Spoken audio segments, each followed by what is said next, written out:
दोस्तों एक बार फिर से आपका स्वागत है। आज के इस वीडियो में आपको जानकारी देंगे कि स्पॉन मछली क्या खाना खाती है या एकदम जो छोटा बच्चा होता है 1 इंच का या फिर 2 इंच का, वो क्या खाना खाती है। क्या वो फाइटोप्लैंक्टन खाती है, जूप्लैंक्टन खाती है, क्या वो सरसों की खली खाती है। जब वो तालाब में हम उसे डालते हैं बच्चा कहीं से लाकर, तो क्या भोजन वो खाती है।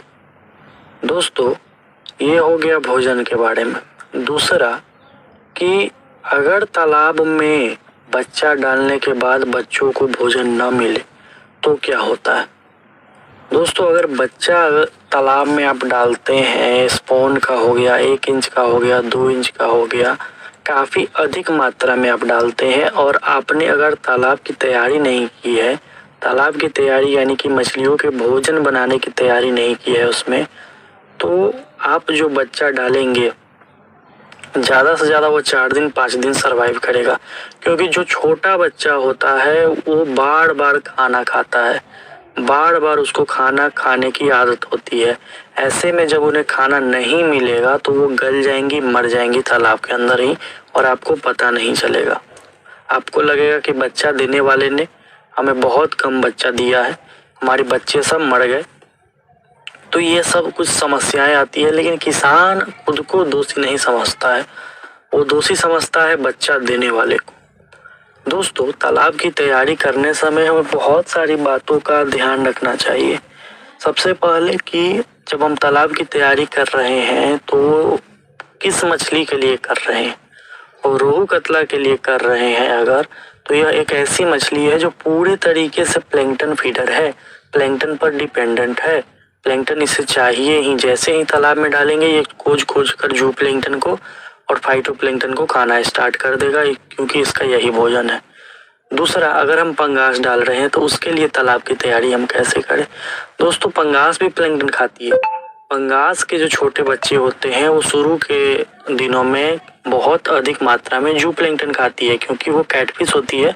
छोटे छोटे कीड़े मकोड़ों को खाना काफी पसंद करती है पंगास छोटे अवस्था में, जब तक 100 ग्राम 200 ग्राम ना हो जाए।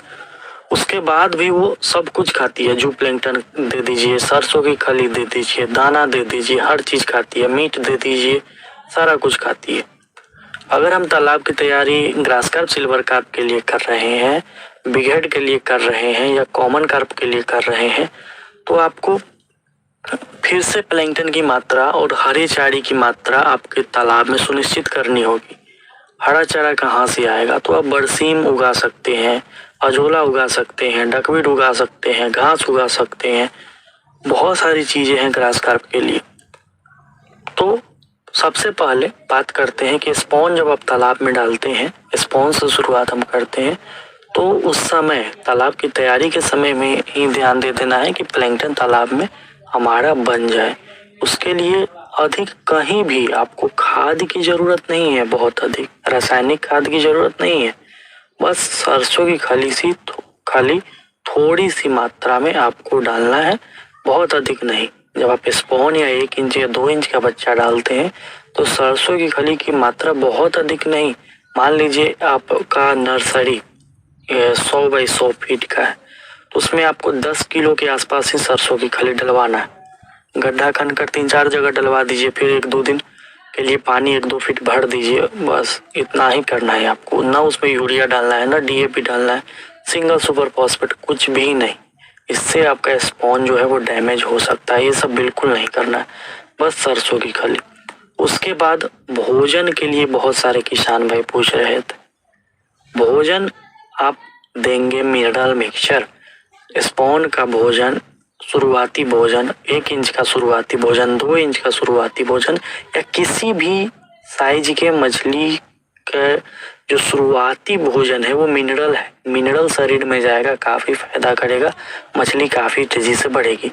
मिनरल मिक्सचर, अंडा का पीला वाला भाग, उजला वाला भाग, और आपको हल्का सा सरसों की तेल और सरसों की खली, सबको मिक्स कर दीजिए और उसको 2 टाइम स्पॉन को दीजिए, 2 टाइम 1 इंच को दीजिए, 2 टाइम 2 इंच का बच्चा है उसको दीजिए, सुबह शाम करके फिर आप ग्रोथ देखिए। अब यहाँ पर दो चीजें हैं। सबसे पहले तो अपने तालाब की तैयारी करने समय तालाब में प्लैंकटन भरपूर मात्रा में बना दिया। अब वो जो प्लैंकटन है वो 1 महीने चलेगा।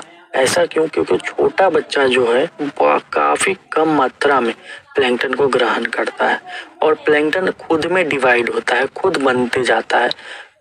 जैसे मान लीजिए जितना अधिक फाइटोप्लैंक्टन बनेगा वो उतना अधिक जू प्लैंक्टन का निर्माण करेगा और जितना अधिक जू प्लैंक्टन बनेगा उतना आपकी मछलियों का ग्रोथ बढ़ेगा। तो इन चीजों को आपको ध्यान में रखना है।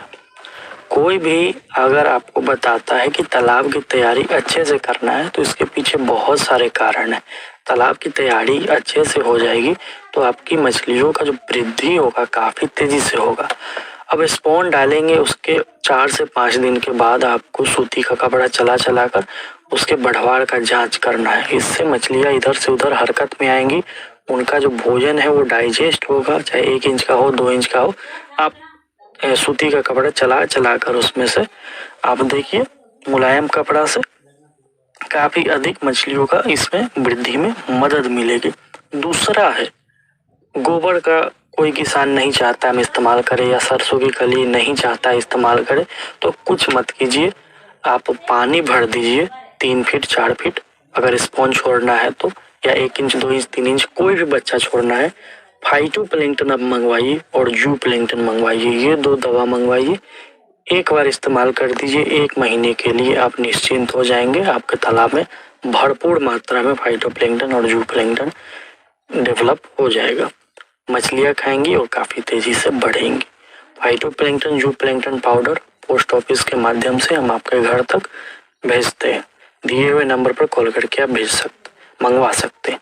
दूसरा है आप अभी के टाइम में हमसे अमूर कार्प का स्पॉन ले सकते हैं, कॉमन कार्प का स्पॉन ले सकते हैं, ग्रास कार्प का स्पॉन ले सकते हैं, सिल्वर कार्प ब्रिगेड का स्पॉन ले सकते हैं। रोहू कतला का स्पॉन जो है काफी लेट से मिलता है। आपको 15 मार्च 20 मार्च के बाद रोहू कतला का स्पॉन प्राप्त होगा। तब तक आप 1 राउंड इन मछलियों के बच्चे को आप तैयार कर लीजिए। जिन्हें बच्चे सेल करना है वो बच्चे सेल कर लीजिए। जिन्हें बड़ा तालाब में डालना है मार्च महीने से वो बड़ा तालाब में डाल लेंगे फिंगर साइज करके। तो अमूर का स्पॉन, ग्रास का स्पॉन, ब्रिगेड का स्पॉन, सिल्वर का स्पॉन जिन किसान को चाहिए 1 इंच, जिन किसान भाइयों को चाहिए 1/2 इंच फ्राई, सेमी फ्राई किसी को किसान को चाहिए वो दिए हुए नंबर पर कॉल करके मंगवा सकते हैं। बहुत बहुत धन्यवाद।